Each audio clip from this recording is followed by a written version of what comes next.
ఒకరోజు మా మామయ్య మా డాడీ అందరూ బయట కూర్చుంటే పైనుంచి పెద్ద అగ్ని వచ్చి కింద పడితే అందరూ భయపడి ఏంది ఇట్లా వచ్చిందని అందరూ భయపడారు. అప్పుడు అందరం పైన వెళ్ళేటప్పుడు యేసయ్య నాకు చెప్పాను, ఎందుకు సినిమాలు చూస్తున్నావు, చూడవకని చూపించాడు. నేను చూడను, ఇంకా నుండి నేను చూడను దేవా అని క్షమిస్తున్నాను ఇప్పుడు నేను అని డోరేమాన్ చూస్తే ఎందుకు చూస్తున్నావు అని చూడను ఇంకా నుంచి అంటే సరే ఇక క్షమిస్తున్నాను అని నాకు తీసుకుంటుంటే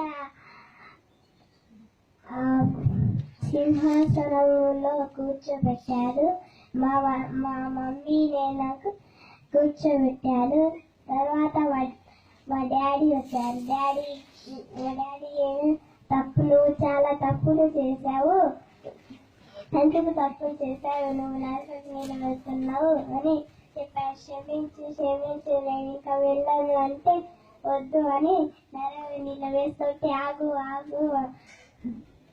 నేను వెళ్ళను అన్నారు డాడీ. ఇంకా వేసాడు. తర్వాత మా మామయ్య వచ్చారు. మా మామయ్య మంచి చేశావు, ఇంకా నువ్వెందుకు చెప్పడానికి సాక్ష్యం అని వెళ్ళి సింహాసనంలో కూర్చోబెట్టాడు. యేసయ్య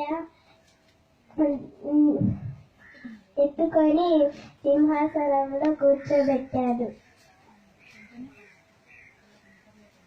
పరలోకంలో కూర్చున్నారు అందరూ.